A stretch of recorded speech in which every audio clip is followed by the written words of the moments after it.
मित्रांनो, अबोली या मालिकेच्या आजच्या भागात आजी नीताला बोलते की तू माझ्या घराला लागलेलं कलंक आहेस व बोलते तुला किती वेळा सांगितलं हे करू नकोस, शेवटी फुटलं ना तुझं भांडं. तर नीता नाटक करत बोलते हो. व रमाला विचारते, आई या घरात मला काडीची किंमत आहे का ग? कधी माझं मत विचारात घेतलं जातं का? व सांगते अंकुश माझा भाऊ आहे ग, त्याचा वाईट व्हावं असं मला कधीच वाटत नाही. मला या अबोलीचा द्वेष आहे, कारण ही अबोली सतत अडकवत बोलत असते तरी तिचं सगळं गोडीने ऐकतात आणि मी बोलले की कडू कारलं बोलते त्यासारखी सगळ्यांची तोंड होतात. त्यानंतर नीता अंकुशची माफी मागते तर अंकुश तिला सांगतो, माफी मागायची असेल तर जिच्याशी तू चुकीचं वागलीस तिची मग, म्हणजेच अबोलीची माफी माग, कारण आजवर तू तिच्याशी खूप चुकीचं वागलीस म्हणून तुला तिची माफी मागावीच लागेल. तर हे ऐकून नीता अबोलीची माफी मागते तर अबोली तिला सांगते, नीताताई तुम्ही माझी माफी मागू नका, कारण तुम्ही माझ्यापेक्षा मोठे आहात. तुम्हाला तुमची चूक कळली तेवढं बरं झालं आणि माझ्या मनात तुमच्याविषयी खूप आदर आहे. हे ऐकून आजी नीताला बोलते, बघ ती किती मोठ्या मनाची आहे. तर नीता बोलते, हो तीच खूप मोठ्या मनाची आहे. मी तर नीचबाई आहे ना. व स्वतःच्याच कानाखाली मारून घेते. हे बघून अंकुश नीताला तिची नाटकं बंद करायला सांगतो व बोलतो, अबोलीने तुला माफ केलं असलं तरी मी तुला माफ केलं नाही आहे अजून. त्यानंतर तो शरद आणि नीताला 2 दिवसांची मुदत देतो व त्यांना बोलतो, पुढच्या 2 दिवसात या घरातून तुम्ही बॅग भरून निघून जायचं. तर नीता रडत घरात निघून जाते तर रमा शरदला नीताला बघायला सांगते. त्यानंतर अबोली तिच्या हाताला क्रीम लावत असते. तितक्यात अंकुश तिथे येतो व तिला विचारतो, तुझा हात कसा आहे आता? तर ती सांगते बरा आहे. तर अंकुश अबोलीचे मनापासून आभार मागतो व बोलतो, काल तुझ्यामुळे प्रतापरावांच्या विरोधातले सगळे पुरावे मिळाले. तर अबोली बोलते, सर तुम्ही आभार नका मानू, तुम्ही खरे आहात आणि कर्तव्यदक्ष सुद्धा, मी तर फक्त तुमची साथ देते. तर अंकुश अबोलीला सांगतो, अबोली तू मिळवलेल्या पुराव्याच्या जोरावरच प्रतापरावांना आपण आत टाकू शकतो. व अबोलीला सांगतो, उद्या मी सगळे हे पुरावे सबमिट करेन आणि त्यानंतर मी स्वतः प्रतापरावांना अटक करेन. आणि पुन्हा एकदा अबोलीचे आभार मानतो व तिथून निघून जातो. तर दुसरीकडे रमा भाजी कापत असते. तितक्यात तिथे नीता येते व तिला विचारते, आई अंकुश असा कसा वागू शकतो? मला घराच्या बाहेर कसा काढू शकतो तो? व रडत बोलते, खरंच कोणीच नाही आहे का ग माझं या घरात? तर रमा तिला सांगते, नीता तू कधीच कोणाला आपलंसं मानलं नाही. तर नीता रमाला बोलते, इतरांचं सोड, पण तू तर माझी खरी आई आहेस ना. हे सगळं तुझ्या डोळ्यादेखत घडलं तरी तू अंकुशला काहीच बोलली नाही आणि तू या घरात असताना तो मला हकलूच कसा शकतो? त्यानंतर ती सांगते, तुम्ही सगळे मिळून मला एकटं पाडतात. मी आपल्या घरासाठी मरमर करते, कोणीही काही बोललं तरी ऐकून घेते आणि उलटं उत्तर दिलं तर मीच चुकीची ठरते. व रमाला सांगते की तुम्ही सगळे सारखे आहात, तुम्हाला सगळ्यांना त्या अंकुशचाच पुळका आहे.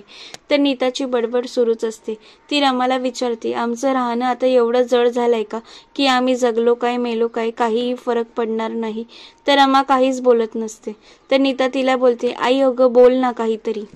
तर रमा नीताला बोलते, तुझ्या मनात जे खतखतते ते तुझ्या दृष्टीतून बरोबर असेलही, पण माणूस जरी वरवर कितीही चांगला वागला ना तरी त्याचे कृत्यच त्याचं खरं रूप ठरवतात आणि तुझं खरं रूप आलंय आता सर्वांसमोर. म्हणून अंकुशने जो काय निर्णय घेतलाय ना त्याच्याबद्दल कोणीही काहीच बोलणार नाही. व नीताला सांगते, मला सुद्धा त्याचा निर्णय पटलाय, तर आता तुला इथून जावंच लागेल. हे ऐकून नीताला धक्काच बसतो. त्यानंतर नीता तिथून निघून जाते व रडतच एका सोफ्यावर येऊन बसते. तर शरद तिला येऊन समजवतो व बोलतो, नीता आता आपण 1 मिनिट सुद्धा या घरात राहायचं नाही, लगेच इकडून निघून जाऊया. तर नीता बोलते, नाही, त्या अबोलीमुळे आईने माझ्यावर हात उचलला व बोलते, हे घर माझ्या आईचं आहे आणि मी तिची मुलगी म्हणून कायद्याने या घरावर जेवढा अंकुशचा हक्क आहे ना तेवढाच माझा देखील आहे. तर शरद नीताला सांगतो, मला तुझं म्हणणं पटतंय पण बाकी कोणालाही पटणार नाही, त्यामुळे निघूया इथून. तर नीता सांगते, मी नाही येणार. तर शरद नीताला बोलतो, अजून किती कचरा करून घ्यायचा आहे इज्जतीचा, डोकं फिरलंय का तुझं? तर नीता त्याला बोलते, तुमचं डोकं फिरलंय आता. काहीही झालं तरी हे घर माझ्या नावावर करूनच घ्यायचं आहे आणि जोपर्यंत हे होत नाही तोपर्यंत मी या घराचा उंबराव सुद्धा ओलांडणार नाही. तर हे ऐकून शरद नीताला सांगतो, ना तुझे घरचे ऐकणार आहेत ना तू सुधारणार आहेस.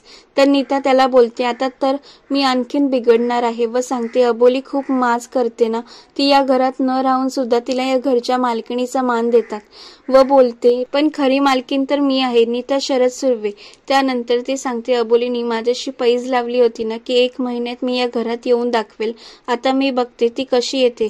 तर शरद बोलतो, तू आता किती पण डावपेच खेळ, पण अंकुशने आपल्याला फक्त 2 दिवस दिलेत या घरातून जाण्यासाठी. तर नीता सांगते, फक्त 2 दिवस नाही तर पूर्ण 48 तास दिले आहेत आणि हे 48 तास पुरेसे आहेत अंकुशचं नशीब फिरवण्यासाठी.